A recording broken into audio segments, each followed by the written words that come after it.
Hello everyone. Welcome to my teaching learning session and we are continuing with BPCG with me 172U Gender Identity. I'm Sonal Singh Pawar taking care of your courses for BA Psychology. Speaking of Unit 3 to continue, the highlighted ones are the ones that we are going to do today in the Unit 3, which is social and psychological perspectives on identity.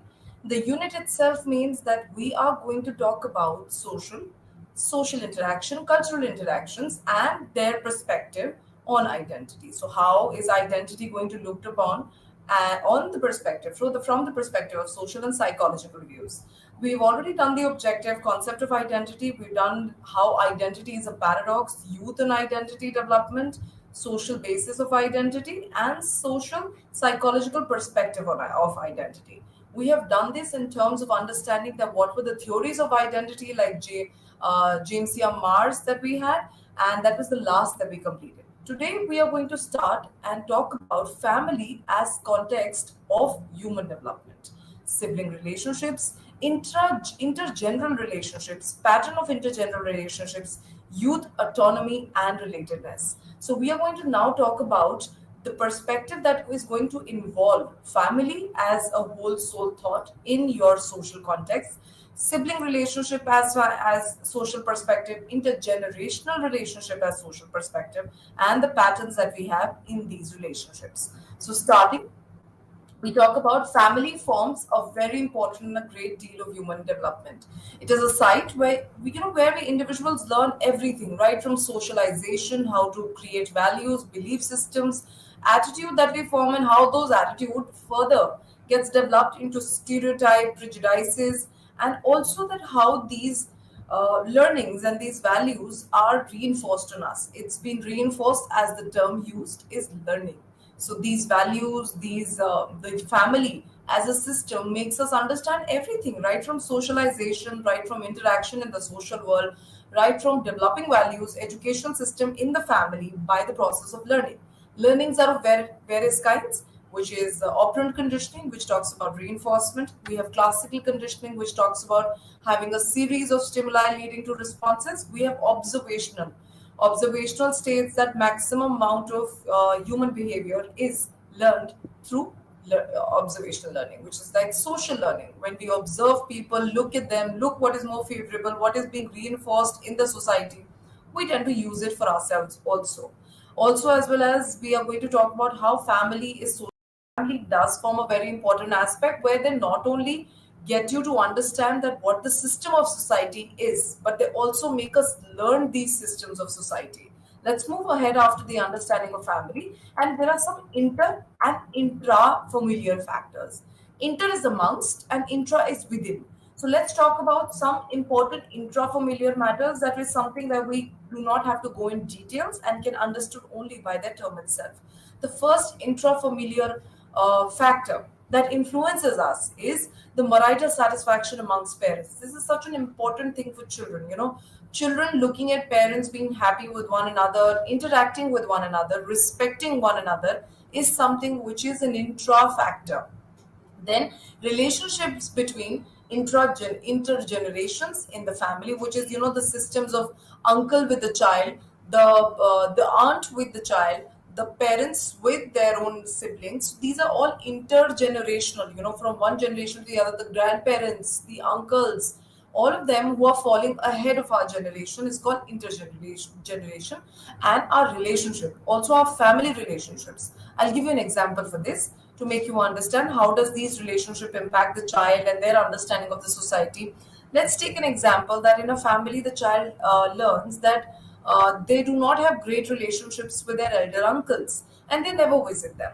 So they do not understand the pattern and the family system that they have. They do not understand the aspects of the fact that how is their uncle's family related to them in comparison to somebody else whose systems are all good, which is they have an interactions with uncles and everything. So children will not learn that set of value, that set of social roles and interact the norms of those social roles as such. So these are intra-generational familiar factors which impact us. Then there are parenting styles. Parenting styles are very important. The kind of parenting styles of parents utilize for their children development actually makes their entire life, makes their entire personality, grooms them for life, give them, I feel, a sort of label that this is the kind of child that we have, parented and reared well or reared, however the parenting styles are. And then we include, these also include, when we talk about parenting styles, these will also, and the intragenerational factors, this will also include the work worlds of parents.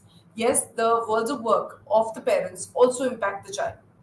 So if you feel that a parent's working in some company and one not working does not make a difference, it does. If there are both parents working, remember the impact on the child is going to be from the father's workplace also and the mother's workplace also. How the impact is going to be, the kind of questioning in the family, to the children that happens when they interact with these families in a family, in a work function, and they observe how their their parents are working, interacting with them. So the parents' worlds of work really, really impact a lot. At times, the frustration that the parents get from their workplace, the anger, the dissatisfaction, or probably the happiness that they get from their workplace impacts the child development and their understanding of themselves and what identity that they can hold in the future. Also, the parents' social network. This is again a very important aspect when we talk about parents' social network. The kind of friend line that the parents hold always impact their children. That will make the children understand the kind of social structure that the parents in, and what is the kind of trend the parent are following. That is something that the children also follow. I would like to give you an example here. The fact today we have Generation Z and Generation Alpha, which is already with us. We need to see how are their parents functioning. If their parents put up a very strict medium of interaction in the family and their social networks are also very stringent, very disciplined, remember this child learns discipline despite being of whatever generation that they're a part of. But in today's time, even the parents would want to have a social interaction and a social life which is elaborate, which is lovely, which involves a lot of partying, involves a lot of interaction, lots of meeting, going to high-end places. And that's how the child learns that, okay, I am a part of this kind of system. I also need to exhibit the similar kind of identity. This is how the youth gets, socialized in societies in respect to their parents' workplace, in getting influenced by their parents' network. Now, moving ahead, as we talked about, family is a very important part to make us learn whatever that we get from our, from our system as soon as we enter. Now, let's understand the importance of family and what are the functions of family. There are a lot of functions of family that we need to understand. There are basic functions. Basic function is the biological function that you have. Remember, biological function will have major categories. It has three. One is nurturant, reproduction, and sexual desires. Sexual desires is a basic need of human instincts. It's like a basic need of human beings, and it's very important to be performed within the family. And by every society, we all know, irrespective of anything, every society nowadays at least have a sense of control on this basic desire. This can only be practiced within the family systems, and that's how the child learns that this is a function, that biological function, which is satisfaction of desires, which only happens in the family. And that's why when these children interact, this youth interact with somebody who's not good, the parents object. The second is reproduction, the procreation of the family, which leads to another generation coming. It is yet another important function. It is survival of the fittest. We need the world to go on. So reproduction is one of the basic and universal function. Then we speak of nurturance of the children. Since the time of the immemorial family has been provided, a security to children, development for children, environment for growth. This is one of the most important functions that we have for children. So this is something which is nurturing of children that we have. These are three biological functions, basic biological functions that we have. Let's move to some psychological functions also. What do we understand by psychological function? These are again some universal functions of the family, the feeling of trust, love, affection, cooperation, respect, faith, etc., that we learn and develop from the family. It plays a very important and crucial role in the development of the child, not only physically, but also the psychological state of the child develops through this. And I'll just give you an example to make you understand the kind of psychological environment is there of the family. Similar kind of psychological mental state is going to be of the child.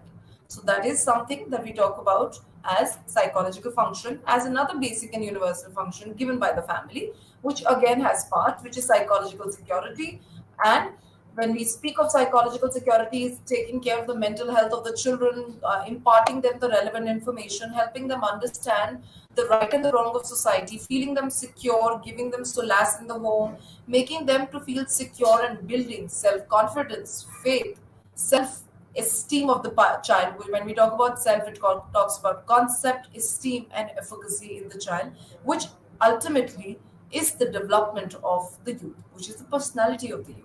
All of these psychological factors actually involves a lot of essential features of your personality development. This completes with the basic psychological feature. Let's move to another function of the family, which is traditional functions. These are those functions of the family which are associated to the culture, to the community. Let's take an example. A family does not have a culture, so they follow the community. They follow the ethnicity that they're a part of. So this might vary to family, country to country, and places to places also. Then we have physical functions. This refers to to take care of each and care of the weaker members of the family. This is the physical function. Then there is physical care, which is taking care of the children, at the same time taking physical care of the elderlies, which is again the weaker, disabled, deformed, some sections like this in the family where children have disability, parents have disability, elder parents have disabilities, to take care of them. These are universal functions. And then there is something which we call as provision of shelter. So when we speak about physical function first talks about physical care, then talks about provision of shelter. So provision of shelter is giving, like let's take an example today. A lot of children are not staying with their parents. Ideally, it's the responsibility at the moment of the children to take care of the elderly parents. When the parents took care of the children, it goes vice versa, providing them all the space, facility, housing. And that's the reason, you know, from an early childhood, the time from the early adulthood, as soon the youth goes into adulthood, the process of saving, investment is something which is taught by your parents to you, so that you can hold a home, a shelter for the members, for yourself, for your family, for your elderly individuals in the family. So this is providing space and provision of shelter. Then we have something which is economic function. Economic function will again divide further other things. What are economic functions in terms of an important function of family? Yes, economic is the economic stability. Family provides you education because of that economic facility, provides you the environment, provides you the medical facilities, psychological, mental health, biological health. All is dependent on the kind of socio-economic build that we are falling onto.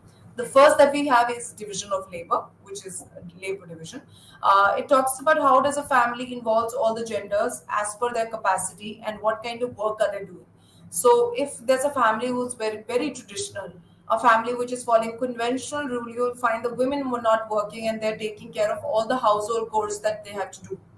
At the same time, the males of the family would be the breadwinners. You see a modern system in the modern, thought of a family. You will find there are both the parents who are working. They have the similar amount of division of labor. Both take care of the children, and both take care of the development of the youth, which is their personality, their mental health, and their physical care.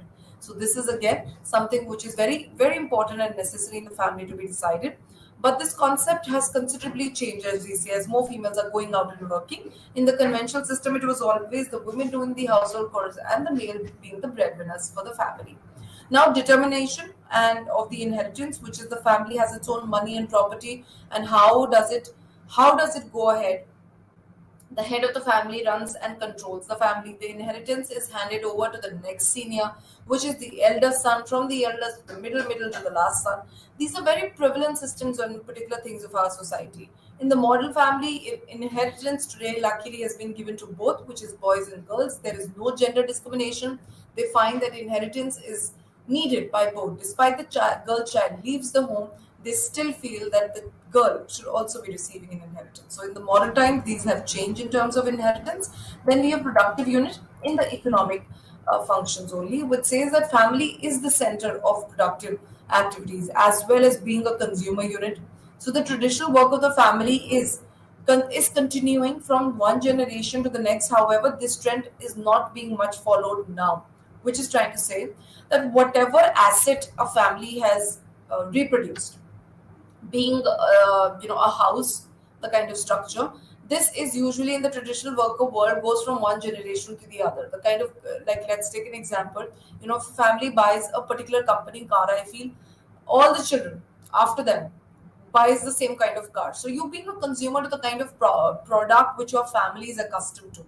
So this is something which is a productive unit. But now these things are changing. The children have their own thought of mind. I feel the youth is being more explorative. So these things are changing now. There are some difference of opinion. Children pick up more modern factors and choose more modern facilities. Then we have management of income. Family obviously is the source of income. So this also takes care of where the money goes in terms of food, education, shelter, clothing, health, education of the members of the family. All of this is taken care by the family. So that's the reason, when children who do not have family or orphanages are having difficulties in finding education, building up a social role, building up the understanding of let's take an example, the kind of social role, the kind of intra-generational factors, they're completely unaware of all that. So family is one of the biggest economic, provides an economic function to satisfy and to understand what is going to be the division of labor, what is going to determine the inheritance, the productive unit, and how is this income managed in a family. This economic function is different to every family, every region, every area. Now let's understand the social functions, which is almost one of the last. Speaking of the social functions that we talk about, yes, it's the family who helps you socialize in the society, makes you understand what is right and wrong in the society. It is one of the most important functions. That's the reason when family takes you out in a social function, they keep telling you this is the kind of family that we are. You need to behave like this. You don't need to over speak over there. So that's the standard and status that they have. So determining the social status, each family holds a definite status in the society. The social status of the family determines your living standards, socializing standard, marriage standards, and where is the family standing on. This runs from generation to generation. Similar examples we can give for the bigger families of the society. Ambanis do have the biggest status in the society. Their children learns the kind of living standards they have. They learn how to them to behave. They also learn that where can they socialize and where they can marry according to their statuses. So that's like the social functions that we learn from family. Then the other process is the process of socialization. A child is obviously not born with that understanding of socialization. So by living in the society, by living the family, we learn the norms, we learn the values, we learn how to speak, how to behave around in our society. And where is it coming from? It's coming from the family again. Then, speaking of social control, each person has to behave in society according to some set of rules, some set of conventional thoughts and regulation, which is taught by the family from their perspective. So, this is something which we talk about as the social functions of the family that we have. Now, moving ahead, Dinah Brownrell, we come to parenting styles after we understand that family is a huge aspect that we cannot neglect. What does family gives us? Social rules, socialization, economic status, economic shelter. It also talks about giving us traditional values and traditional function, physical system, biological functions. So one of the most core identities that we hold is coming from families. Imagine that's the reason, as I mentioned again, orphanages have difficulty having either of these. Is that I hope that's equally understandable by all of you. Now coming to that, what is else family is going to take care of us and how? They take care of us by providing different sets of parenting style. This was a concept which was given by Dinah Bromgren in 1960s, and she mentioned that every child is not reared equally. So this is something that we all can agree to, that not every individual, not every child is learning in the society in the same pattern.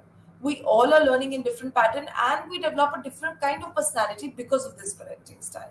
So Dinah Baumgart stated that the parenting style is used to rear a child will equally impact. So the kind of rearing that you give to the child, that will equally impact the child's future, the kind of relationships the child form in the society, and the kind of identity the child holds in the world.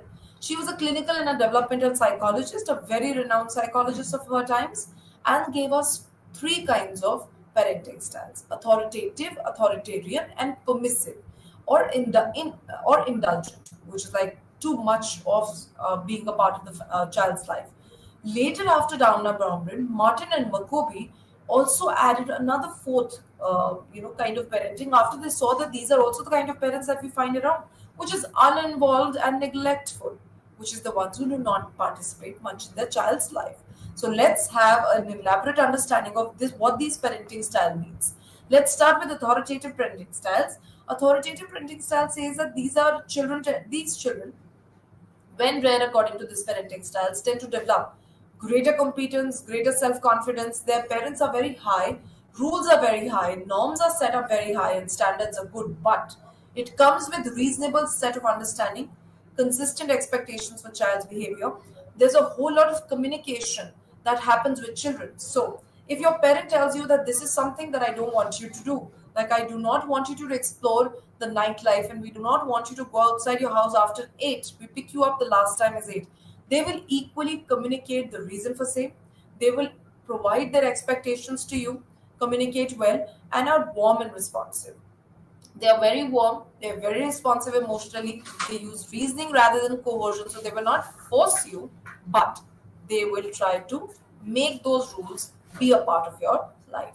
So they do not give any assertive statement stating that this is the kind of family lifestyle that you need to fit in as a child, being reared under authoritative. Rather, they make you communicate their styles, make you understand, tell out their expectations, emotionally combat you, and then make sure that this authoritative parenting is equally good for both the sides, which is parents and children. This kind of parenting style, being authoritative in nature, this is the kind of style where you will find that the parent shows interest in children's activities. Also, they are not very overbearing. You will not find these children always getting included. Like, let's take an example: a child is participating in a race. The parent will congratulate the child, tell them we'll be a part, but they will not give them instructions that this is how you need to run. This is how you need to see me when I stand there. This is how you need to start and finish the race. This is overbearing. This is overindulging. This is what they do not do. They put up a very high sense of competence and a sense of autonomy in the child. Ask them and make them learn that you can decide for your own, but give them rules to make sure that they are in the right path. So they can also be termed as tender teachers. These people are called as tender teacher, which is such a beautiful term given to them. The reason tender teacher is that they do communicate their problems, they do communicate their rules, they do communicate their guidelines, but with an understanding, but with a set of good communication. And this kind of parenting style is seen to be most optimal in Western countries, and I feel today it's very optimal to Indian societies also. Children whose parents are authoritative, these children are very confident, very initiative.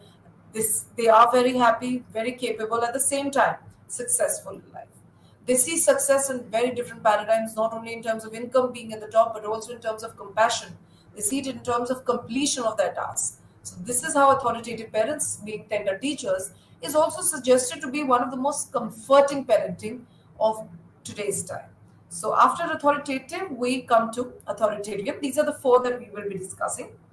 So authoritative would be nurturing, democratic, flexible, affectionate, clear standards, very clear standard. There is no sense of confusion. They set boundaries. They do have their commandments, but it comes with a lot of communication, comes with expectations and a lot of responsiveness. Then that's the reason, authoritative is considered to be one of the high parenting styles.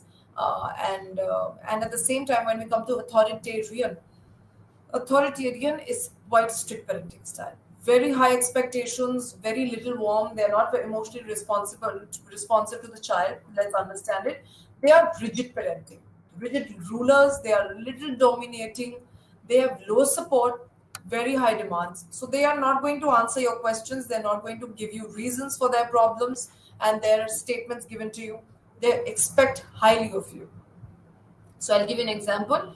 Here the parent says that today I will be picking you up at 7. The child says at 7 o'clock I'm going at the party. The party will just start at 6 and you're coming after 1 hour.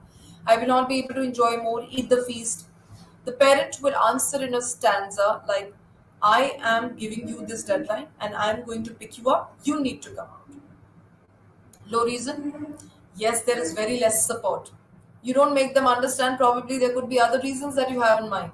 They expect a lot, they're very demanding, they expect obedience, they're rigid rulers. And as per this approach, they are very low on support.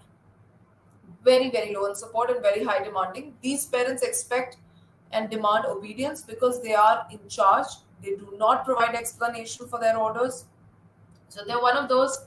I'm the mother in the house. I need to be telling you. I'm the father of the house. I've told you, you need to be doing this. So parents also provide a well-ordered and structured environment with clearly stated rules. So they do give you a standard. They give you a very high standard, although they give you very highly stated rules, which are clear, but there is no reason coming out. Now, many would conclude that this kind of authoritarian parenting style is used by Harry Potter's harsh uncle and aunt, where he was given what is given to him. And also at the same time, Cinderella's vindictive stepsisters, which is whatever we give you is something that you need to do, and whatever we expect needs to be completed. So that's kind of an authoritarian parenting. Children here are at times, if reared in such an environment, they tend to be submissive. They're very low on social competence, do not tend to be happy, and they are very obedient. They're very proficient, very obedient, very effective in their work, but the work comes because of fear. Works come because of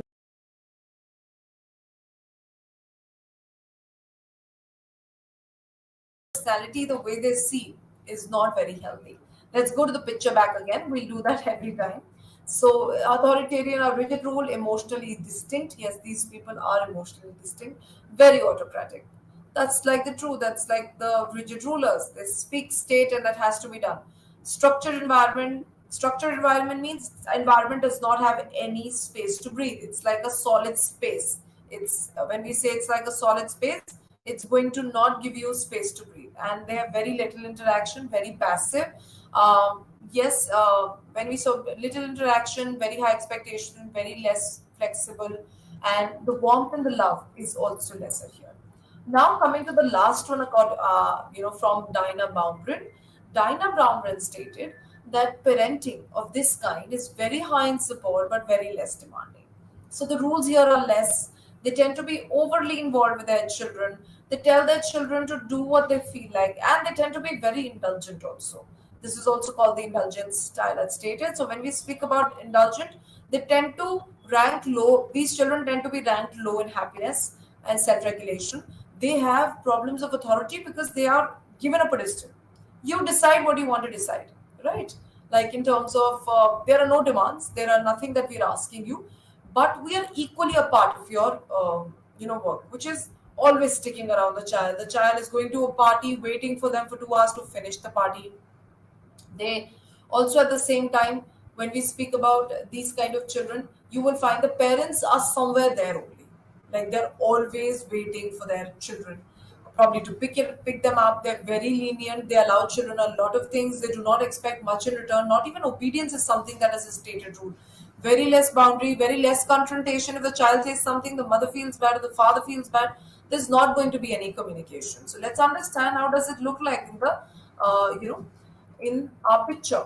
Overindulgent, they're very lenient, yes, very few rules and low expectation. They don't want their child to be obedient, conventionally correct, rational.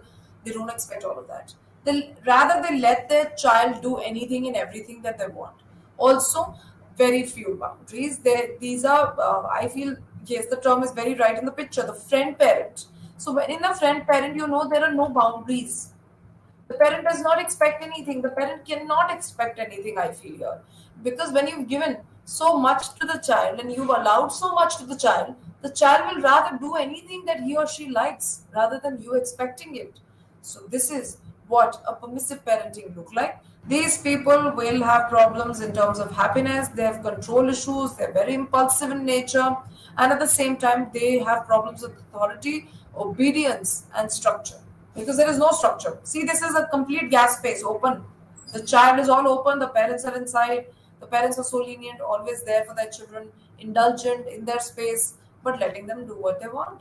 So, this is an indulgent parent that we speak about our Dinah Baumgren. Then McCovey gave us the last one that we have. Here, the child is reared by parents has very low both support and demand. I can tell you what this looks like. It's an uninvolved parents not available. So uninvolved parenting is a kind of parenting which is children are not having their parent around. So this is the time that this approach is obviously very neglectful.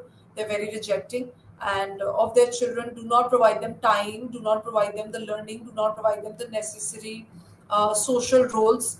These children are low in esteem, are very confused, are very less competent parents. Social competency is less, academic competency also stands less. Lack of control, confused individual, do not know what to do because there is no guidance. So here the parents are absent completely. They are not a part of their child rearing practices. Not be saying, but at times these could be at times where parents are going through a separation, or probably this could also be a time where both the parents are working and they want to give a very high standards to their child. So these kind of children tend to be very confused. They have difficulty in understanding. Let's go to the picture at the back again. They are very self-absorbed parents, emotionally detached from their children. Do not provide them the emotional, warmth. They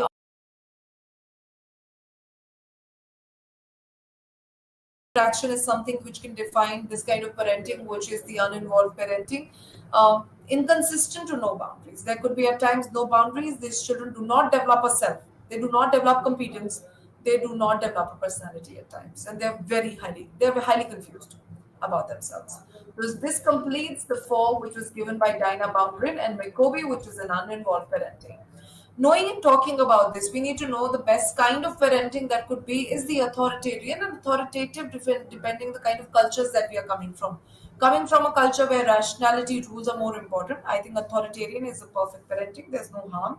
If it's a very democratic state, children are growing, modernization is coming, I think authoritative is the best parenting that we can give our child.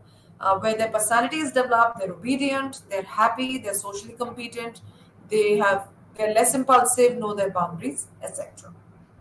Now, let's move to understanding of sibling relationships. What are sibling relationships? This is a relationship which is extremely important. While your acquaintances, your friends around you, uh, be apart for 2 years, 3 years. Sibling is a kind of relationship that's going to stuck to you all life. These are again people of the kind of the same age, which less a generation gap. This is a relation often the longest a person's life can have. You can rarely get away with this relationship. This is a sister and a brother sister or same gender relationship. The you can rarely get fake in this or phony in this relationship of siblings. You grow up in the same environment, get the same kind of parenting, share common rules, norms, experiences. You and who you are because of the shared same history. So you enjoy the kind of commonalities. This also comes to cousins at times. When cousins have spent all their vacations, all their time, you know their life together, their college times together, and everything in terms of relationship which is unique and invaluable. So this can also be shared by cousins who have stayed most of their life together, coming from the same set of family, the blood family that they are coming from. And this relationship cannot be fake, cannot be phony. Now, effects of such siblings on your development. Presence of a sibling does not have impact on child's development. It does not have to do with their birth order, but having a sibling have impact of their social skills. The better the social skills of your sibling, the better you're exposed to good skills. The more is in obedient and in discipline the child, the similar are going to be you. So a child with a sister or brother can often be more agreeable and sympathetic. Also, having a younger sibling can make you more tolerant, can be giving more parenting, can be more having more patience. Similarly, having an elder one can make you understand their social skills, can make you understand adjustment. Also, it decreases. It indicates several researchers indicate that having a sibling in adulthood helps alleviates depression and anxiety, which is so true. A lot of psychological disorders can be kept at bay having a sibling.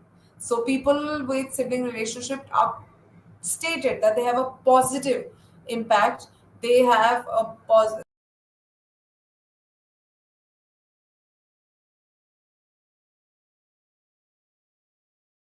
relationships will lead to altogether be more happier, lesser mental health issues, far the more better mental health that you have. And a lot of psychological characteristics which is developed on the other sides, the younger and the elder one. So sibling relationships are very important when we talk about development of a youth. Youth learns from them. Social learning is also done by the youth to them. Now, moving ahead. After sibling relationship, let's just understand intergenerational relationship, because there are theories given of interrelationship by Kagi Gegetse Basi. That's a very difficult term and a name to be understand. This is a woman who's talked about family models, talking about intergenerational relationships. So let's first understand what are intergenerational relationships. These are those type of relationships that are between individuals and group of individuals within your family of other generations. This could be family, same family, kids, extended kids also, and this is one of the most common and generic meaning of something which is intergenerational. You as an individual having a relationship with other different generation. So relationships between parents and children, or between grandparents, or grandparents and niece, children and their uncles and aunt are good examples of intergenerational relationship. Speaking. Now, when we speak about the family change, we need to know that there was a model of family change which was given by Gagit Sivasi, which is, she's a lady. Gagit Sivasi was a lady in 1990 to 1996. She gave us a model that spoke about that there are family changes which are happening in trends that we completely know. Families are getting more modernized. There is a change in the system and the functioning of the families. So she stated that this theory of family change, model of family change, involves decreasing material independence but continuing psychological interdependence with socio-economic development interconnectedness. This is suggesting that with the passage of time, the material interdependence is decreasing, which is our reliance on our parents, on our grandparents is decreasing, but the psychological support remains the same with the socio-economic development, which is we are learning our social values from the same system and family. We are getting our mental health and support for mental health from these intergenerational relationship, but our material interdependence is reducing. We do not fall back to our parents. We are becoming more independent, deciding for our own selves in society with collectivistic cultures of interpersonal connectedness. It fits with the above research and others that was conducted in Asian countries. So Asian countries actually gave us that fact that there is a decrease in interdependence or financial interdependence, and also in the ethnic minorities of the North America and Europe, the model of family change Gagitsi proposed analyzes that the development of three different types of self with different family interaction patterns. So we are going to talk about how self differs with the different interaction of the families.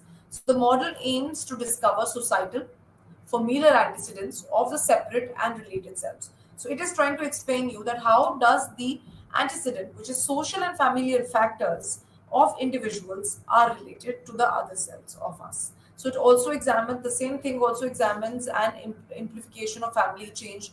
So this theory of Gagitsi Basi also speaks about that how does the change in the family systems are impacting the socio-economic development and vice versa. How is socio-economic development making changes in children today, and emergence of different kinds of types that we have integrates both autonomy and relatedness, which is a type of self today which is coming out, which is a lot of autonomy and relatedness, which is you have the sense of decision making, but you do relate to your generations.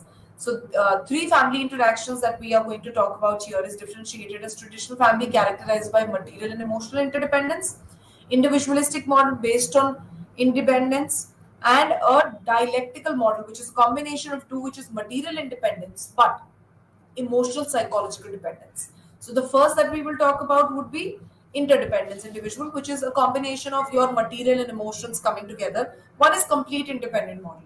Here the children and self are completely independent. And the other that we talk about is dialectical, which is a combination of two. So the interaction patterns are studied in intergenerational levels, which is these selves are only studied in respect to generations. It is not that the self is alone. We are seeing their interaction with further generations. Now, let's do the first model that we have, which is the interdependence model, which is very prevalent in the traditional rural agrarian, agrarian interdependence, which speaks about the fact that in the rural areas today, we still have that interdependence of working our economic levels, our and emotional levels together. We are getting comfort for our emotions. At the same time, we are dependent in terms of the uh, we are also trying to associate and relate this kind of interdependence in today's rural times, where We economically depend on our intergenerations, which is parents and grandparents, and also depend emotionally. So the child contributes to the family well-being, both while being young. For example, working in the field, contributing in family, and later providing the old age security. So did you see that? This is interdependence. Taking from them, middle age giving to them, and later age supporting them. In such context, the child's economic values are salient for parents, and high fertility is implicated. The economic value of the child, which is the value of the child, is cumulative with the child numbers, which Kagitsi C. Basi stated that rural egalitarian stated that this is the kind of system which is the interdependence. If it tends to be mostly in the rural egalitarian areas, that children will contribute in the family, they are economically interdependent. At the same time, they take it from the family also. Like at the time of support and care, they might ask for some asset from their family. At the later ages, they stand for security of their older parents or their grandparents. So this is the child's value. The value, the socio-economic value is cumulative with child numbers, which is how many numbers are there, they all contribute together. So this is interdependence, where economic value is cumulative. If there are five siblings, five of them will cumulatively set together. This is the kind of support that they're giving to their parents. So here, yes, the economic value is salient for parents. Then, let's understand it more. More children contribute in material terms in this, and in the family model of total interdependence, the independence of the child is not functional, which is very true. The child does not decide everything alone. The sense of autonomy is a little lesser, may be seen as a threat to the family livelihood because independent offspring may look of his own interest rather than looking for their own. So they feel that independence might be a threat for the family, future family systems. Thus, obedience orientation as the child rearing capacity leaves no room for autonomy for the child. So here, the child is not able to decide everything on his own. He has to take guidance from parents. So interdependence is one of those conventional, traditional parenting styles that we have in India, where we are autonomous only under consideration of our parents. So our interdependence is kind that we are taking economic value, giving economic value till the last times of our life, and that increases the fertility of the relationships. They say, and also it does not allow the child. The child independence of the child is not functional, which is they are not independent here because independence is seen as a threat to the family. Now, moving to a contrasting pattern, which is independence now. So, see now what will happen. Economically, children will have independence now. So, characteristic of the Western world and the nuclear caste today, which is at least professed ideals. The professed ideal is that we will decide for our own. We are independent values now, and child rearing is oriented as endearing self-reliance, autonomy in the child. You decide for your own. Think of your own. This is today's modern times.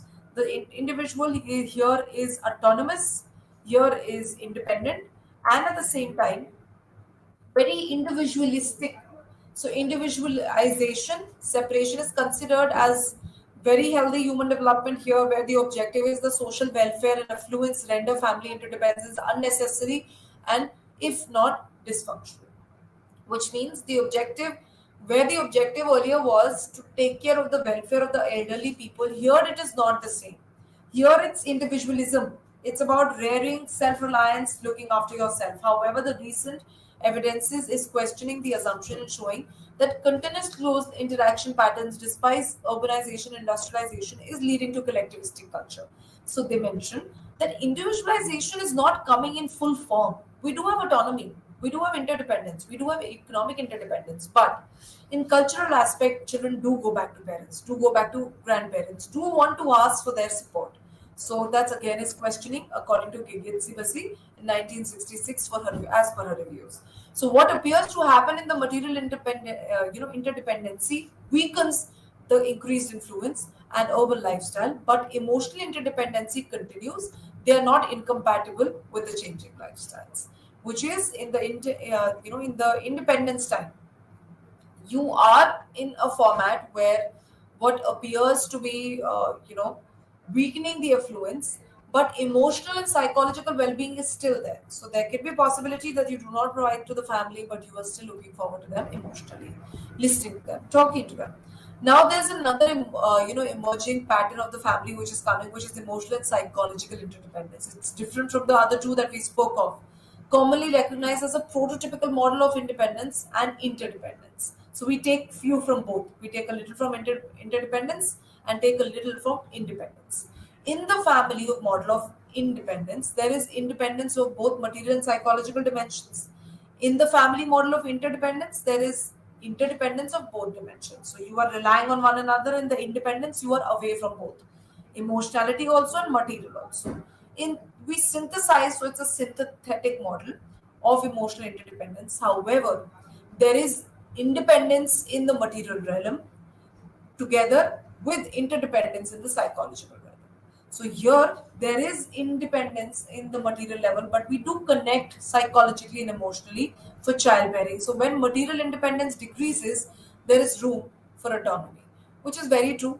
Whenever there is a material independence, that will decrease, which is if you stop taking support from your family for money from your grandparents, remember your autonomy will increase, your decision making power, your choose to yourself is increased. Let's take this as simple example.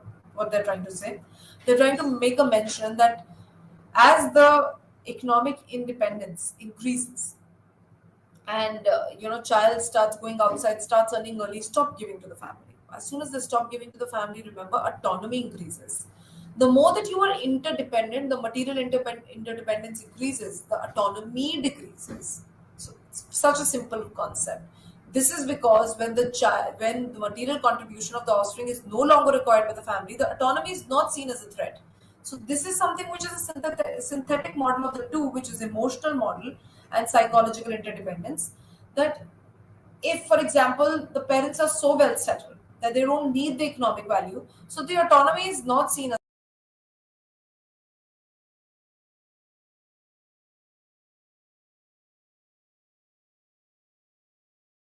they do not want anything from the child. They rather give a lot to the child in their in their tenure. So if the child decides whatever he has to decide for themselves, it will not impact the family, because the family, the grandparents and the parents are very well developed economically and independent. So this is how this new lifestyle talks about. And now let's talk about the patterns of intergenerational. There are two patterns. First is solidarity, the other is conflict. This does impact us a lot. So intergenerational solidarity is what? So these are patterns of the intergeneration, the patterns that we have with grandparents and children. So solidarity refers to the quality of relationship between the members up and down the generation. Like you're probably your siblings and niece, and you being somebody's, sibling or niece. So these are what relationship, the parents and children, grandparents and grandchildren, great grandparents and great grandchildren. So there are six conceptual dimensions of solidarity, which is how does it happen? Are we in solidarity, in sync with it, or we are in conflict? Six conceptual dimensions have been used to measure the intergenerational solidarity. First is the affectual solidarity, the sentiments and evaluation of family members express about the relationship with members. So, one, the solidarity is influenced by the sentiments and evaluation of the family members, the way they express about their relationship. The next is associational solidarity, the type and frequency of contact between generations. So, how often do you talk to them? Is it all alone? You don't talk to them at all? Or is it like every week wise, every month wise? Consensual solidarity is agreements on values, opinions, and orientation between families. So, like parents telling children, this is something that we don't allow in your family. You want to do it, you will have to take consents from us. So, if child wants to go out and stay a night with their friends 2 to 3 days during summer vacation, where summer vacation has been for family outing, they said you have to take consent, take permission from both the families, and then we will allow. So that's like agreement sort of thing, consensual. Then we talk about functional solidarity, the giving and receiving of support across generations. This is functional, um, reversal, making it reversible, which is allowing, moving back, coming, getting back, which is supporting your grandparents, taking support from them.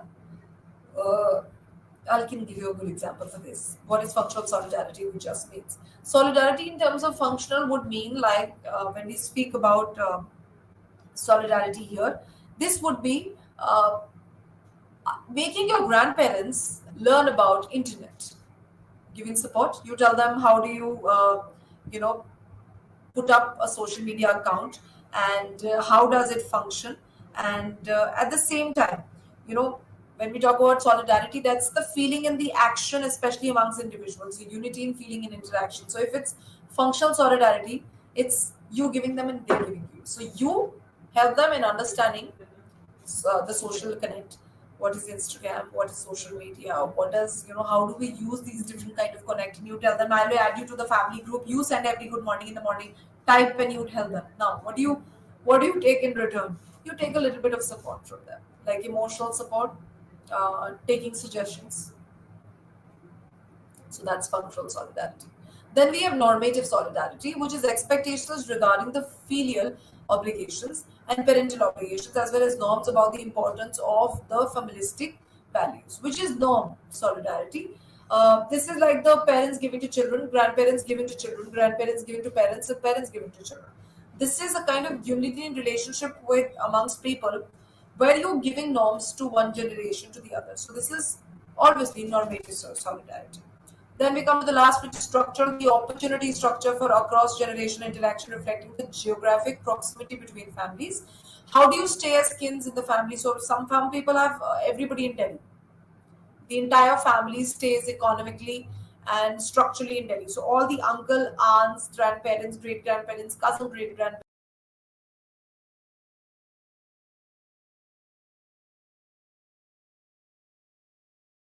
affection, association, or function can be taken easily because they all are around the same structure, around the same place. So solidarity is the quality of relationships. So it could be affectional solidarity, it could be just associational, consensual, functional, normative, which is just taking norms and norms. The relationship is a kind that it only gives you rules, understanding conventional thought process, and then there is structural solidarity. This completes with something which is one kind of pattern of intergenerational relationships, which is solidarity, the quality of relationship. There's another pattern that we have. So, see, all the solidarity will impact children differently, and affectional one will make a lot of special bond between the generation. Association will be associated with just calling and asking every birthdays, every anniversary. Look at the quality, look at the difference that solidarity gives to the relationships that you hold. Then we have intergenerational conflicts. This is another kind of pattern, a very important pattern, which refers to the conflicts between older and younger generation for competing of resources, jobs, ideas, opinions, and discussing the conflict perspective of aging in terms of generational division, the competition, the power association, who holds the power, what's the employment that you should be doing. So it's competition for power, and in the society it does happen. When a younger employee comes, there's a competition of employment, equal parts, etc. So now there are six types of conflicts that we have. One is communication and interactional style conflicts, which happens with generation. They talk a lot, and today's generation is a little muted because their emotional conflicts are so high, and the interaction styles are different. Lifestyle and habits. Today's generation lifestyles are way different, way modern, way urbanized, and the earlier generation is so conventional, looks forward to, uh, not consume much resources, make sure use only the much that is needed. So there are different habits and lifestyles. Child rearing practices and values have changed today. Today's parents uses different child rearing, a lot of friendly parenting. Values are changing. Values are becoming consensuals now. Work orientations. So, first it has to be whenever the parents are working, they expect their children to do the same thing. Today, children are embarking a separate journey and parents are embarking a separate journey. Then there is household management. Yes, there is a great deal of difference in household management nowadays. So, when we speak about household management, it's like how your parents look after the family and how today your grandparents looked after family. This is going to be very different.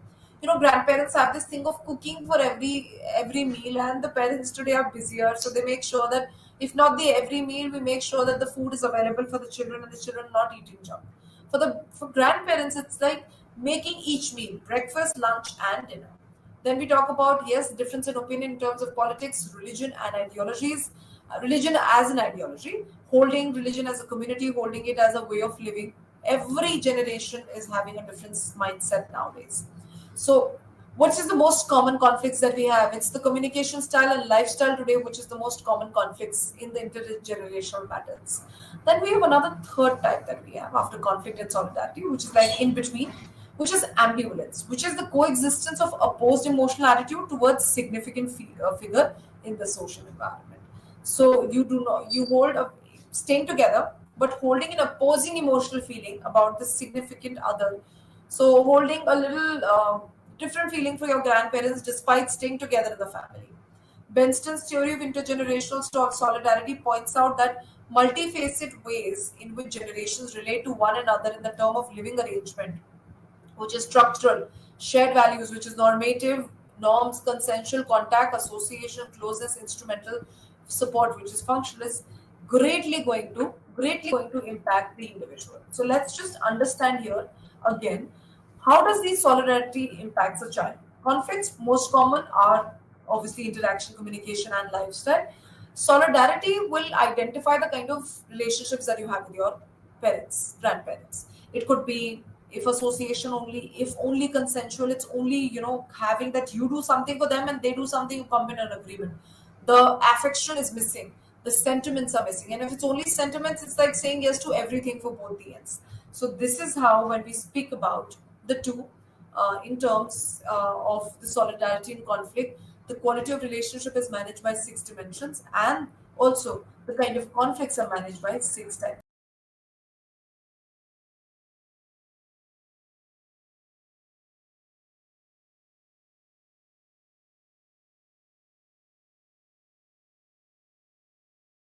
Feeling for a grandparent who's staying living with you for all life.